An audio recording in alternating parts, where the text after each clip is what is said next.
Oh, there he is in the What's up, Ethan? headquarters. How you doing, man? Good, buddy. How you been? Good, good, man. You look good. Looks like things are busy for you. Everything all right? Yeah, everything's great, man. How's everything out there?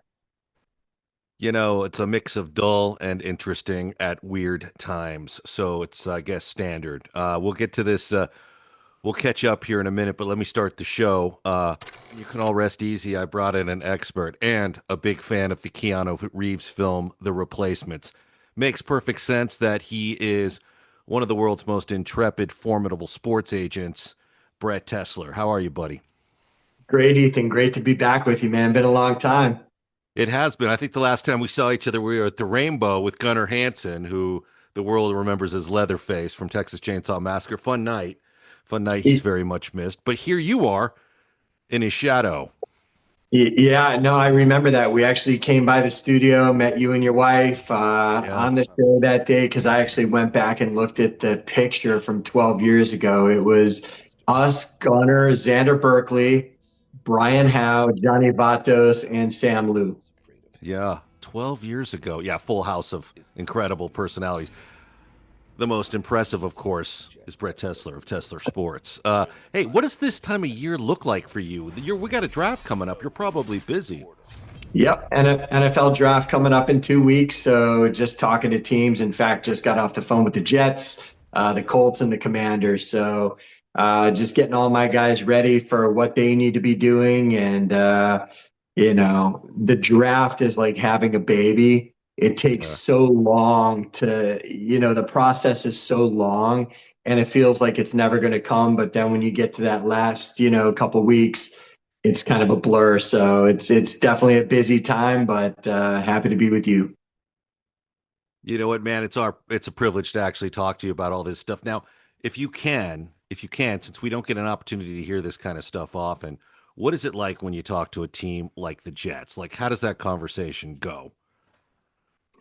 I mean, no different than probably most of the conversations you have with people in Hollywood. These are relationships that now you've built up over so long. Hmm. It's not like in the early days where you don't know them, they don't know who you are, and you're just kind of trying to scratch and claw to make a name for yourself and survive another day. But these days, these are all friends. The general Yeah. managers of all these teams. I mean, I've done over 600 deals throughout the league. So, I've dealt with all these people and we stay in regular communication. So it's a um, very mutually respectful and beneficial relationship with the teams.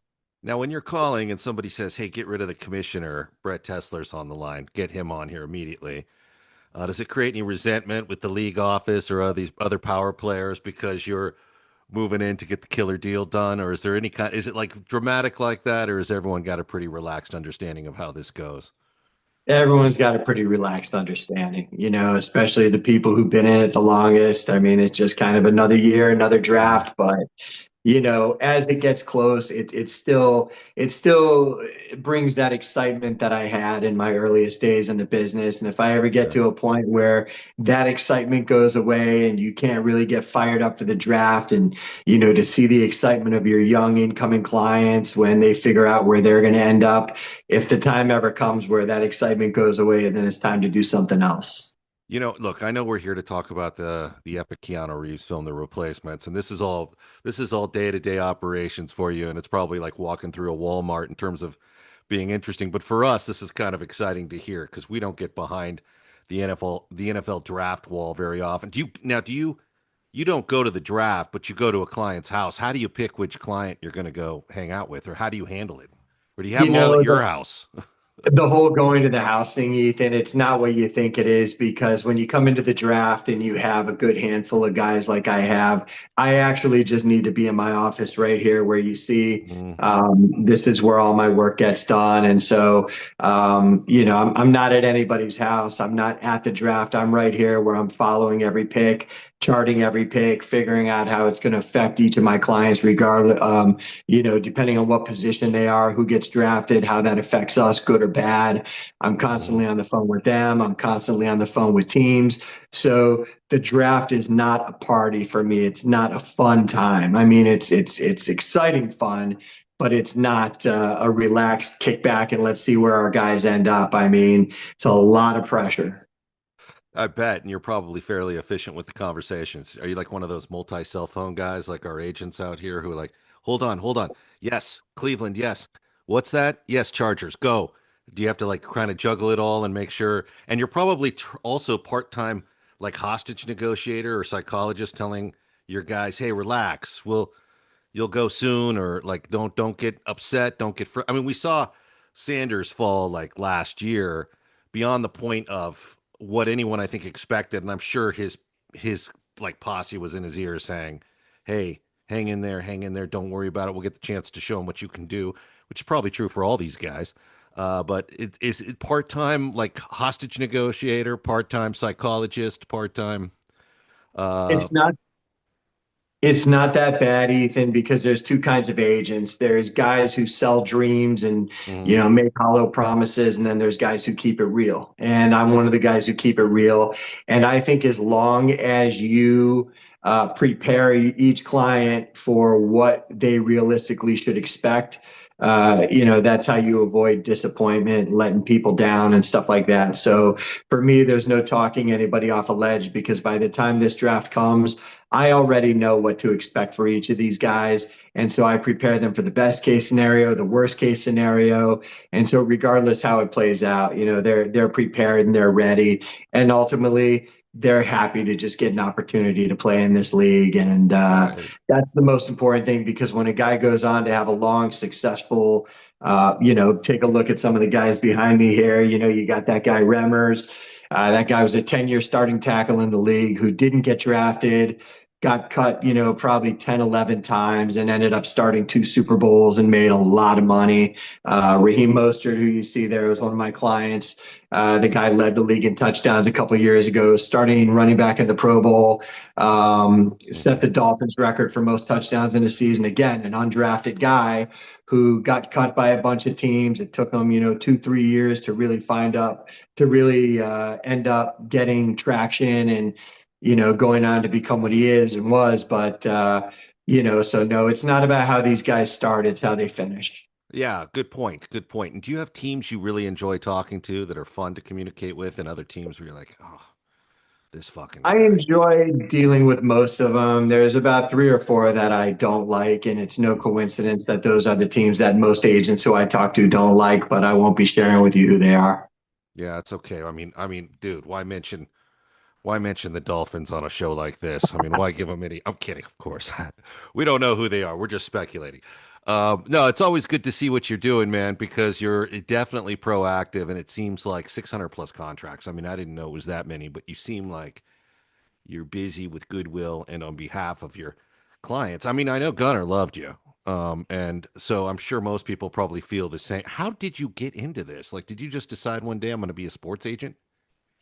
So from a young age, I just always had a passion for sports, had a passion for business. And so when you kind of put the two of them together, this is the sort of path that a young man would want to pursue. And I was fortunate that I ended up at Purdue, and there was a great running back named Mike Allstott coming out of there. And we had some common friends and ended up getting a chance to meet him and asked him if I could do some work for him and started handling his marketing stuff. And what began as just small autograph signings in the mall up in Purdue ended up turning into huge deals when he got into the league. Companies like Coca-Cola got him on the cover of a Sony PlayStation game. And then from there, he recommended me to some of his young guys, some of his young former teammates at Purdue that were coming out, and I got certified with the NFL Players Association. And man, you just get an opportunity, you take advantage of it. And here we are. Okay, now your favorite, your best. I mean, look, there's a political awareness to this whole conversation because people read in between the lines. But on the surface, you have a couple of hallmark moments, probably that All-Star moment where, he started getting trusting you with his business. But do you have like a couple of moments where you're like, yeah, that was a good moment for us. That was a good opportunity, a good deal we were able to put together, something that surprised even you? Yeah, I mean, when you're broke for so many years, like I was when I got into this business, because one thing about this business, Ethan, you could be having success on the surface, meaning you could be signing players and some of these Hmm. guys can start making it. But it actually takes a few years for them to start getting the big contracts where you go from just merely surviving to really truly succeeding. So there was a good amount of years that I was broke in this business, but early on, but some of the ancillary benefits, getting to go to parties at the Playboy Mansion, getting to go to the Oval Office, getting to meet a lot of cool people and go a lot of cool places. Those are some of the real neat moments for a young man. And just as time's gone on, I would say that just seeing people happy and successful, knowing that when guys' careers are over, that they and their families should never have anything to worry about again. Right, important bit of business there. Now, when you were at the Playboy Mansion, did you see the zoo and the grotto and all that? I The did. grotto needs an So, update. Grotto needs an update. Wouldn't you say? you know what, man? When you're a young man, you're so happy to be there. You're not really critiquing anything. And let's just say when I was there, I wasn't paying attention to the zoo. I was more Uh, interested in some of the other sights to see. well, look, it makes sense. Now, when were you at the Oval Office? Who was president? That was President Bush. Okay, so W. Yeah. and That was the first time. So I was there with one of my players on the Redskins at the time. Obviously, now they're the Commanders. yeah. And so that was really cool. We really got a very personal tour, and it was a neat experience. And how was he as a host? Great. Yeah, Yeah. What everything was what great. what was the food like? We didn't have dinner there. We were more there in the midday, but Yeah. got a No chance to lunch, see. nothing? No, no, we just came to get the tour and meet everybody and, Jeez. got cool pictures in the press room and in the garden and all that stuff. So, just there's a lot of moments, Ethan, where, look, I mean, as a young guy who grew up politically minded, grew up, loving sports. For me, I was like a kid in a candy store in many of these places where as a young man, you could only dream of going and meeting Yeah. people you could only dream of. I mean, when you're in a limousine with Pete Rose, when you're, just a lot of moments early in my career where it sort of pinched me. Yeah, those are some good moments, but I mean, come on, Bush. Let's at least open the bar up. Come on, let's show some level of house. You know, the Resolute desk is actually built from wood from a ghost ship. That's today's fun fact. Now let's get to this limo with Pete Rose. Do you think that guy should be in the Hall of Fame? Don't you think? I mean, don't you think we've kind of beat this dead horse on him a little too long? So the funny thing, Ethan, is I almost believe that the Hall of Fame is almost getting watered down. Hmm. When guys like Harold Baines started getting in, some of the other guys recently, I mean, yeah, these guys were good ball players, but when you and I were young, these were not the caliber of guys that we thought of as Hall of Famers. So now it's almost more of there's almost more of a uniqueness and a mystique and a lore to him. And guys like Shoeless Joe Jackson, by not being in the Hall of Fame, because once you're in the Hall of Fame, you're in the Hall of Fame. You're there with, all the Yeah. greats of the Yeah. game. But when everybody knows that you're the hit king, when an entire generation of kids grew up wanting to be you and you're still not in there, it almost gives you more attention, if you know what I mean. It Mhm. kind of distinguishes you in a different way.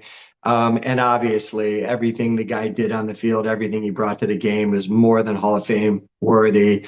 But as far as some of the mistakes he made in life, I mean, hey, it's up to people to decide whether it's something that should be forgiven or not. But for me, it doesn't matter whether Pete Rose is in the Hall of Fame or not. He's one of the all-time greats, one of the all-time icons of American sport. And again, the fact that he's not, and the fact that we're talking about it here, almost just pushes his legacy even higher. Man, we are playing chess with a press savvy guest today. Did you guys hear that answer? That is the ultimate that is the ultimate answer on Pete Rose's behalf and a good one at that. Who do you think or what do you think about the Bill Belichick thing? Not getting in.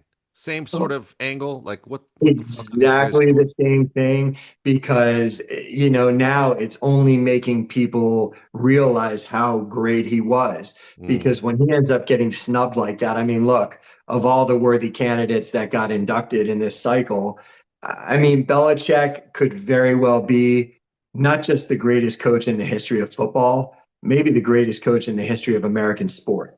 I mean, Hmm. you look at the man's success rate. You look at multiple Super Bowls with the New York Giants, multiple Super Bowl rings, obviously with the New England Patriots. And frankly, he's a guy that I always enjoyed dealing with. He always treated me and my clients well. And it's one of those deals where, yeah, okay, obviously he didn't play the game with the press. He didn't kiss people's butts. He was pretty surly and sort of abrasive at the press conferences. And so, this is their way to try to teach him a lesson or to try to, you know, Yeah. try to get the last word with him. But the bottom line is it's only made them look bad. It's only made him look good. And obviously he'll be in there next year. And again, when something like this happens, it only brings more attention to his success and his greatness. Okay, so who is one of the funniest guys to deal with? Like, who's one of the laugh out loud, like ultimate comedians to get in a conversation with or to work with? Who Man, really, who really? I mean, there's probably several, but who I- who really comes to mind? one thing I'll say about the NFL, it's not the most humorous business in terms of the people in charge of these, like football guys, like these old scouts, these old GMs, guys who've been in it for a long time. They take this stuff pretty serious. Hmm. So, I mean, most of them are nice guys, but, I probably cherish some of my conversations like with Bill Parcells. He's one of these guys where I brought a all-star player from the Florida Marlins to a Dolphins practice one day where I had some clients out there, and Parcells was excited to be talking baseball with this guy, and we basically just hung out with him for a half hour, and it was just old story after old story after old story, just tons of anecdotes and just lots of wisdom, things that I still repeat to this day. Yeah, I bet. It seems like that would be a good answer because the sound bites on him are so hilariously classic. So right now, this time of year, you like if you have a client, well, no, let's say you have a client coming out of college, do the teams need material from you on them, or do they already have like their organizations on the ground where they know before you get to them? Do they pretty much know? Are they doing a lot of ground? I mean, one of the teams, I mean, I didn't even want to turn it into this kind of talk, Brett, but the Rams always seem to have like these deep draft picks or free agent signings that just blow everyone's doors and everyone's like, well, how did you miss that? Or how did that? And is that because their scouting department is so good, or is that because an agent like you happen to connects the dots maybe in a situation like that and lets them know something they may not know? How does that sort of situation happen? Is that question clear, or is that a bunch of gobbledygook? No, no, it's very clear, and it's a very good, smart question because you use the Rams as an example, and Les Snead, their general manager, is somebody who I've known for a good 25 years. He's a really good guy, a laid back guy. People enjoy dealing with him, and he's incredibly thorough. I used to deal with him many years ago when he was a lower level scout for the Falcons. Mm, And even then, you could just see what his knowledge was. Even if I reached out to him about some third string long snapper I had from Southwest Missouri State, chances are he knew who it was. And to answer your question about do I really need to tout these guys? These days, not as much, Ethan. Like earlier in my career, yeah, I'd be up all night. I'd be at Kinko's at 3:30 in the morning, printing out information sheets and sending out packets and VHSs, mm-hmm. VHS tapes. Now it's not like that. With the internet and scouting is $1 billion industry, and Yeah. so no, these teams have all the information they need. They have every play that player played his entire career at the click of a mouse. So there's nothing I need to provide them with from that standpoint. But what I do think I'm able to bring to the table is I've always been very discriminating in terms of who I'll work with, the kind of guy that I'll work with. And so the one thing that scouts can't always see when they look at a guy's measurables, his arm length, his 40-yard dash time, his vertical jump, how many tackles or sacks he had, what they can't necessarily tell is a guy's intelligence. And you can't just tell that by looking at a guy's Wonderlic score either. Mm-hmm. As it relates to emotional IQ, maturity, toughness, um, leadership, things like that. They know that when I'm representing a guy, that he's smart and he's tough and he's hardworking and he's high character. And so hopefully, just by our affiliation, that answers any questions teams would have because as far as some of the players that tend to be a little more maybe, I don't know, high maintenance, questionable Yeah, character, yeah. those tend not to be the guys who I work with.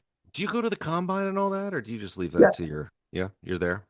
Yeah, yeah. Every year the combine, because it's not just about what your clients are doing there. It's where most of the deals get done for Mm-hmm. upcoming unrestricted free agents and stuff like that. So, that's the one place where when you walk down that street in Indianapolis or when you go into St. Elmo Steakhouse there, which, that's a good thing about having it in a town like Indianapolis. There's only one restaurant with edible food.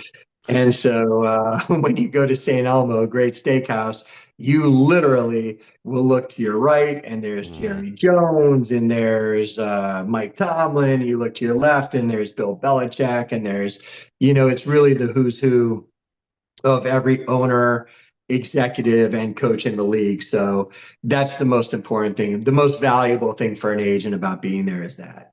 Well, it's you tell it one way, but I think Bill Belichick and Mike Tomlin are like, look, there's Brett Tessler. He's here now. Let's now good choice in coming here, Bill. Now we can get down to business with Tessler Sports. All right, so let's talk replacements. Greatest movie ever made. Listen, man, I'm so glad that that's how you and I reconnected. So, to anybody watching this, Ethan posts, stories about movies that he was involved in Yeah, over the years. And he kind of made a tongue-in-cheek comment about the replacements because, you know, look, not every movie has to have the artistic integrity of Schindler's List or Shawshank.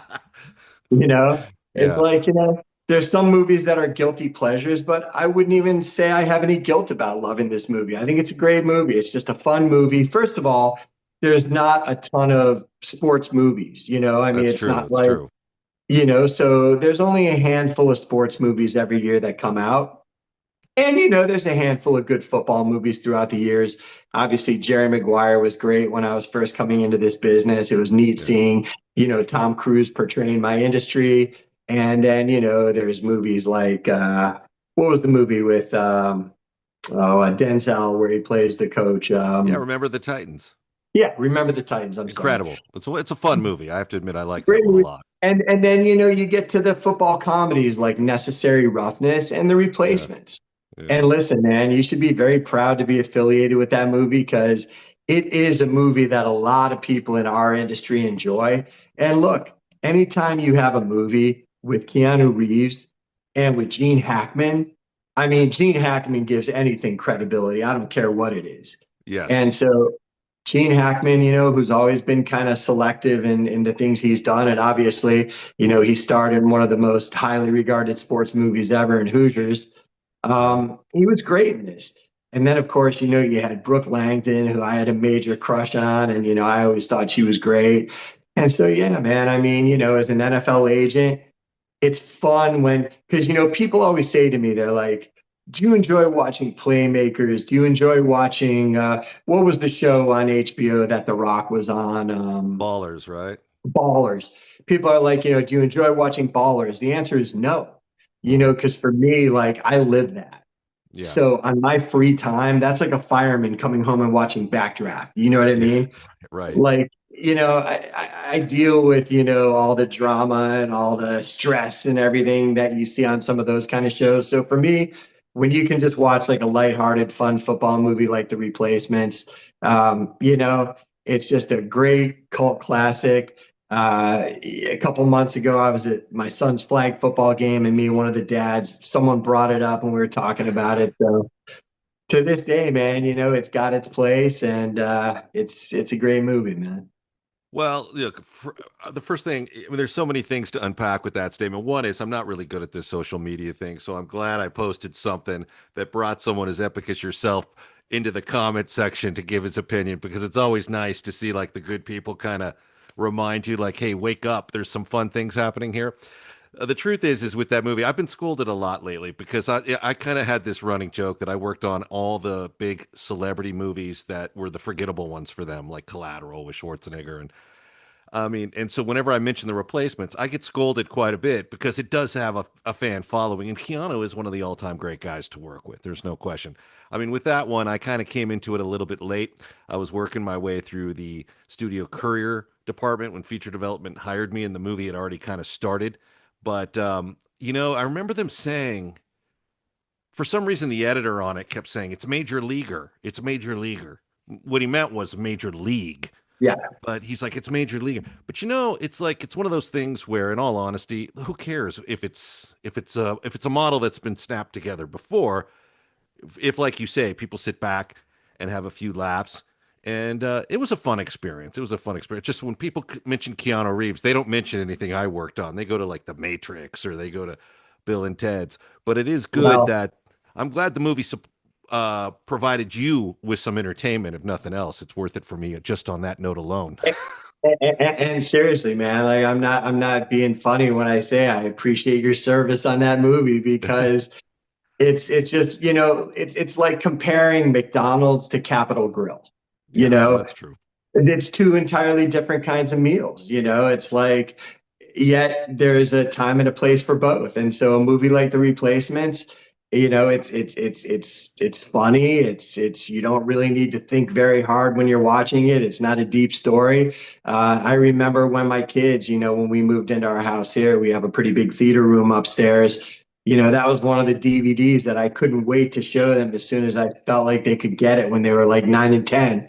And the whole family loved the movie. So that's why when you said something tongue in cheek about The Replacements, I'm like, how dare you?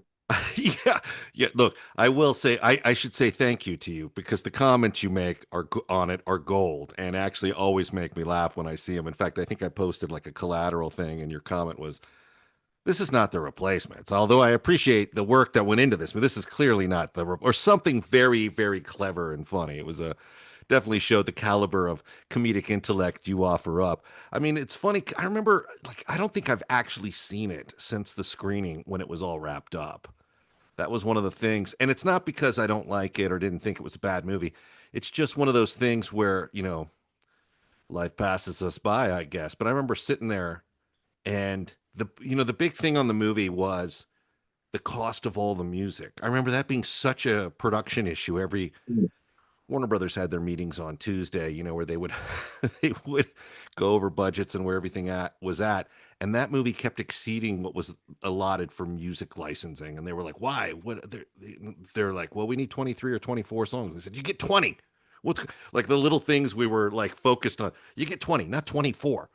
Some stupid, ridiculous. We had movies with like $13 million in overages being shot like on stage 8. And they're like, "You only get 20 songs, not 24." It's weird how people kind of focus on things and what you remember from the experiences. But Gene Hackman, he was great as a coach. And look, it's a story people can root for because you and I remember. I mean, well, I remember you might be too young, but the strike, the famous NFL strike, and there's that whole situation about. I think there was a 30 on 30 for it, or an NFL story on the strike or the scabs that played for the Redskins and got them. Yep. You know the one I'm talking about. Yeah, I mean, Sean Payton, the head coach of Denver, was actually a quarterback in the replacement league. I believe it was the '87 strike. Now, obviously, that's before I was in the business. I was Right. not even in high school yet. But look, we've been involved in some labor strife over the years, and we came pretty close to a work stoppage about 10 years ago. And again, it's just cool to be able to just watch something like that and just find the entertainment out of it. And a lot of movies that you watch, they try to be somewhat realistic. Like I Mhm. remembered I watched the movie Goon, the hockey movie that who was in that? Sean William Scott, is it? Yeah. And Liev Schreiber was in it. And they play like these two NHL like fighters who end up in the end. And so I actually watched that movie with a buddy of mine who was playing in the NHL. we were there with our wives watching it, and he like couldn't even watch it. He's just like, this is too dumb. He's like, I can't. Like some people aren't capable of just suspending disbelief and just, Yeah. being entertained. So for me, a lot of the things that you see in Jerry Maguire and other things, they actually attempt to be realistic. Whereas again, a movie like this, it's just pure entertainment. It's pure humor. And I want you, in honor of our friendship, to go back and watch that movie. Order a pizza, hang out with a couple of your buddies, get a six pack, and I promise you, you'll be thanking me.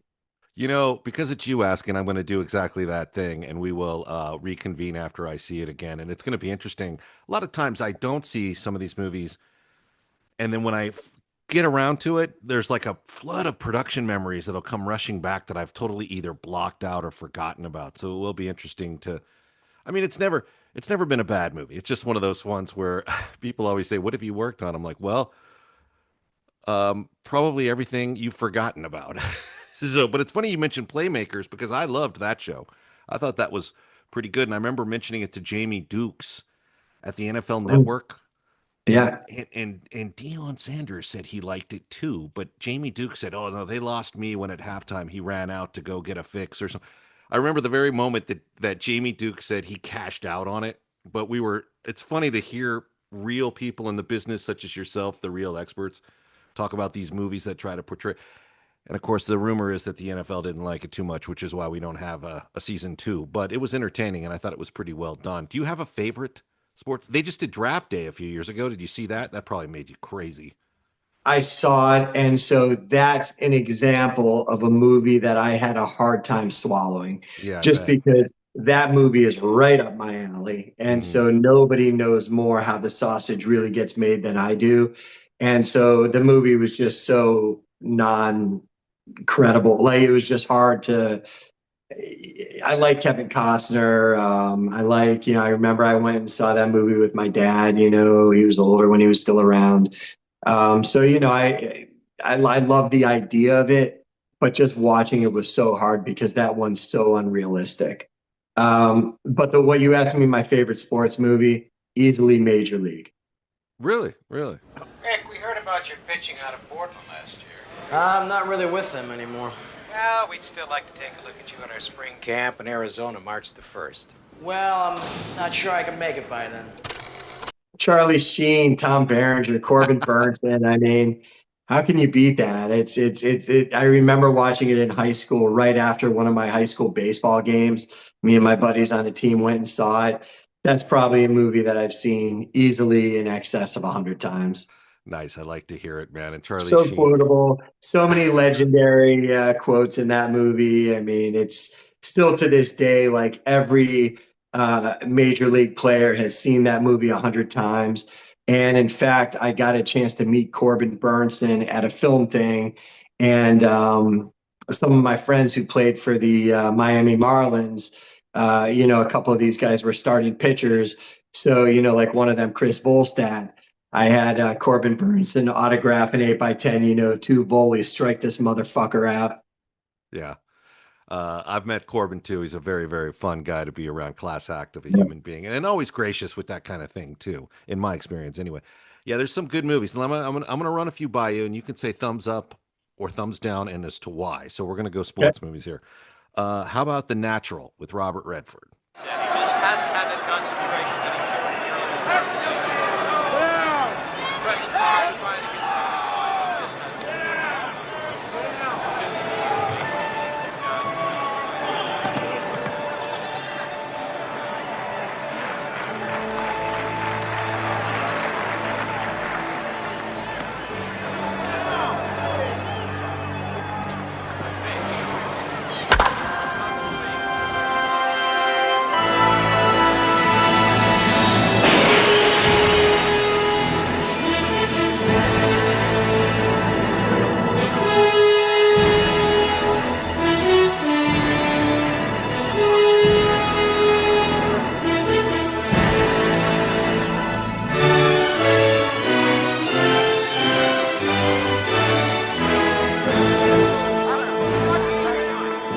Folks, I'm telling you, I've seen some power before, but certainly. Thumbs up. I'm big Okay. into corny stuff. I'm very schmaltzy. I'm very sentimental. I get choked up when I watch it. It's a wholesome movie that just brings you back to a time in America, when things were simple and when, you Yeah. really could look to athletes as role models and as heroes, and they wouldn't let you down. Okay. That's good. That's a good recommendation. Now, what about The Longest Yard with Burt Reynolds? That's obviously I was very young when it came out. What was that, like 1972 or 74? Yeah. Yeah. Different 70, time. I mean, early 70s, the movie came out. It's a classic. It's funny, but to me, humor from that era just isn't as funny as humor became in the late 70s, early to mid 80s. So, it's good. I liked it better than the remake they did with Sandler. But, on that one, most people would say thumbs up. For me, it never really did anything for me. What about Slapshot with Paul Newman? That's a great one. So again, now you're talking late 70s. Obviously, that's considered by many, along with Caddyshack, to be maybe two of the funniest sports movies of all time. And I mean, Newman was great in it. The Hanson brothers, still to this day. I mean, you imagine that almost 50 years later, people are still using lines from that movie, still showing up Yeah. at hockey games wearing Hanson brother jerseys. So yeah, no, thumbs up on Slapshot. I forget how it went in that. Were they supposed to, did the ownership want them to tank the season on that? Was that one of the, That or was that was the theme of Major League. that was Major okay? League was where the owner wanted them to lose. Don't quote me on it, but I don't believe that was the theme of Slapshot too. Yeah, I think you're right about that. I'm misremembering my sports movies. Um, now, do you have a? I was going to actually go with the Will Ferrell basketball movie, but I'm sure. I mean, how can you be disappointed in anything with Will Ferrell attempting '70s basketball? Um, would you have a couple of favorites that you can recommend? I mean, look, Jerry Maguire, obviously, it's Yeah. when I first got out of college, like I think my first year out of college, not too long after, was when Jerry Maguire came out. Hmm. And so again, for me, I thought it was really neat to see my profession because at that time, Ethan, again, the internet was still in its infancy. These days I get calls every day from kids at these colleges. Harvard invited me to come speak to their sports management program. So now this is something that exists. When I was in college, there was no such thing. Hmm. There was no book you could read on how to be a sports agent. There was no movies about sports agents. There was no nothing. And so I remember going to the Purdue Library and just trying to dig through, going through microfilm, just trying to find a little morsel here or there, like in a Sports Illustrated about, some story about an agent. And that's kind of how I had to learn it. There was no classes to take, there was no book to read. And so for me, when Jerry Maguire came out, again, it really thrust this industry into the public spotlight and it made it even sexier and even more desirable. And, if I had $1 for everybody throughout my life who came up and said, man, I wanted to be exactly what you are, I would have given anything to be a sports agent. It just makes me feel that much more fortunate to have been able to do it. And Yeah. again, a movie like Jerry Maguire, I mean, when you have Tom Cruise in his prime, Yeah. portraying, and I even back then kind of had like a nice head of hair and I kind of looked like him a little bit. So, it was definitely good for my social standing for sure. Yeah. Tom Cruise would tell people he looked like you. But I've heard different stories about that. I mean, somebody said that was loosely based on Drew Rosenhaus. I don't know how true any of that is. I didn't work on it, and I've never met Crow. There are some interesting personalities, though, that are in this business with you that I'm sure have provided some level of inspiration, good and bad. Just like we were talking about movies we can't watch, or like the reason I can't watch a show like Entourage is there's just too much noise that reminds us of what our 9 to 5 is. But it is Yeah. fun to see these movies. And that movie, Jerry Maguire had a lot of heart. Again, it's a movie that I think maybe it's going to sound sacrilegious to you, Brad, but I think it's like maybe 15, 20 minutes too long, but it has a lot of heart. And I'm the only person who says that about it. But, but Well, You know what they had in when you've got Tom Cruise in a movie, you Mm. can't just appeal to the male audience with the sports stuff. You got to entwine the whole romance, the whole Renee Zellweger relationship in there. And if you're like me, those are probably the 15 minutes you'd rather cut out. But I mean, overall, it's still a good movie. It still stands up. And while again, not totally accurate, it's accurate enough to where, I can still watch it and enjoy it and not be distracted by any inaccuracies. But yeah, no, it's a great one. Was that Jay Moore who is like the guy who fires him and takes Yeah, him out to the restaurant? he plays Bob Sugar, his rival agent from the firm they were in. Yeah. Yeah, yeah, yeah. Show me the money, man. Have you used that one with any of your clients? Show me the money. It gets used on me probably 5 times a day.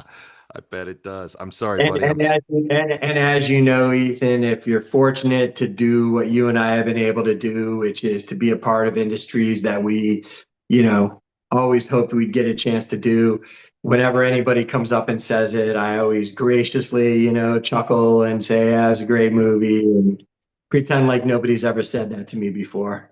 I know. See, that shows a level of class and gracious behavior that few can offer up. But you got it, buddy. And we always knew that about you, even back in the day. I remember you just had it together, man. And you have a Jerry Maguire-esque sort of point of view. I remember with Gunner and the way you kind of looked out for him because we went to a couple of meals that weekend. I think we ended up at a Yeah, Roscoe's, we and did. you could just tell that it was all about his well-being, and I just thought that was classy because so many people are just constantly maneuvering, and you just showed a level of grace and just top quality individual. What can we say? I wonder what you're going to be watching the night before the draft, or can you sleep before the draft? Are you up all night talking to clients, or do you crash? You crash after, Yeah. like for the night or two before, you're just on adrenaline. Hmm. You get some sleep. I mean, you're able to function, but yes, the draft is 3 days. So after day one and day two, you're doing a lot of evaluation. So it's Hmm. not like, again, when the draft comes, I can just kick back and put my feet up on the desk and just watch things unfold. I really need to see how it's going to affect each of my guys. I need to keep them abreast of everything that I'm hearing. And in the event that it's going to be an undrafted guy, which I mean, I think a third of the players in the league were undrafted.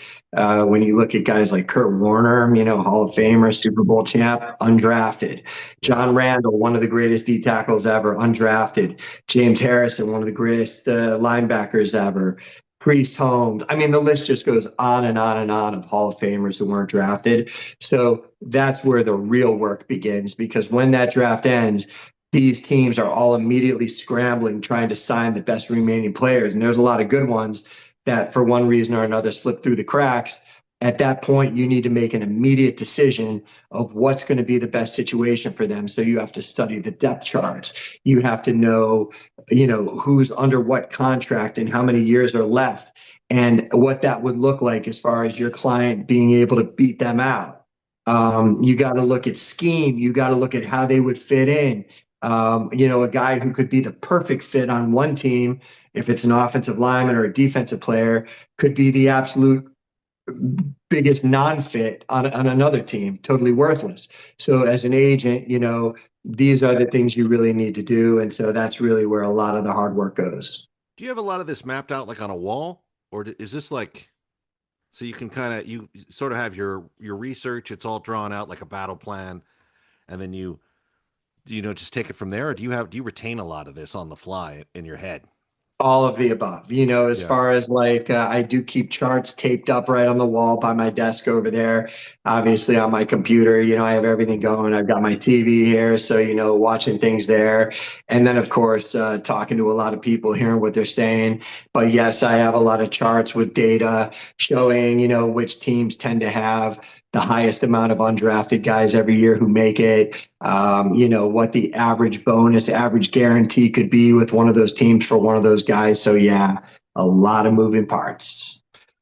It's fascinating because I do think that's like an intelligence breach when a Priest Holmes or a Kurt Warner, there's a lot of great players out there that don't get drafted, and I figure like something is lost in like the data collection end of things, where people are just asleep at the wheel or not doing the extensive job sort of research they need to do, because there are some great players, and the draft really doesn't define a good amount of them.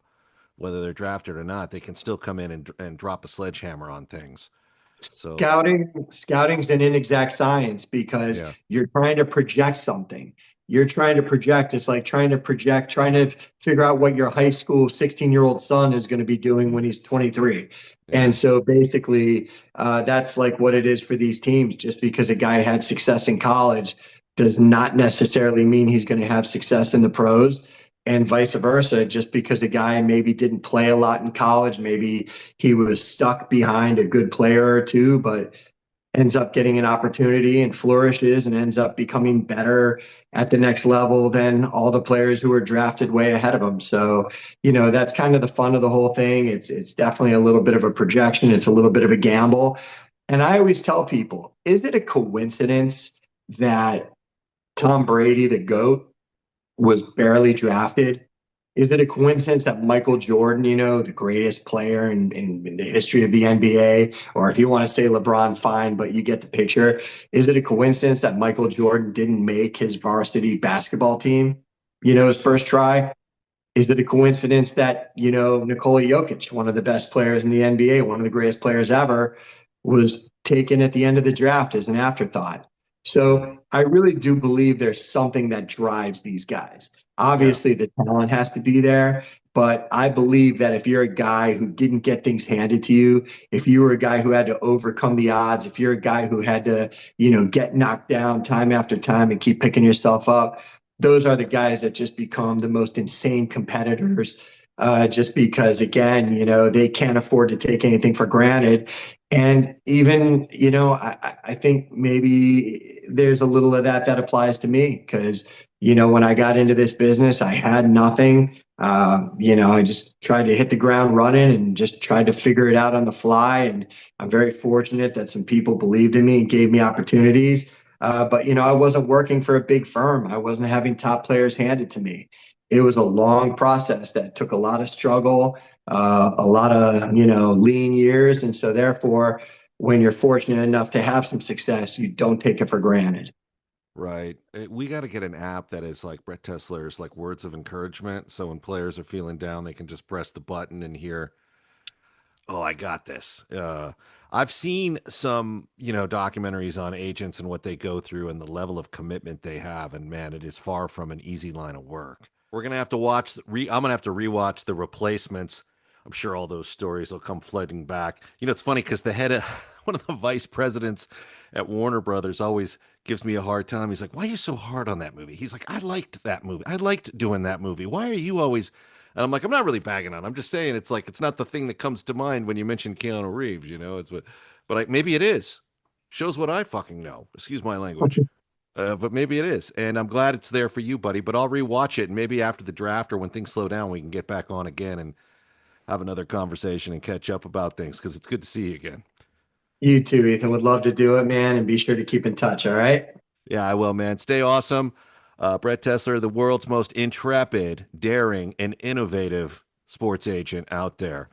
Always out there doing good work, buddy. Thank you for taking the time, man. Appreciate you. All right, Ethan. We'll talk soon, man.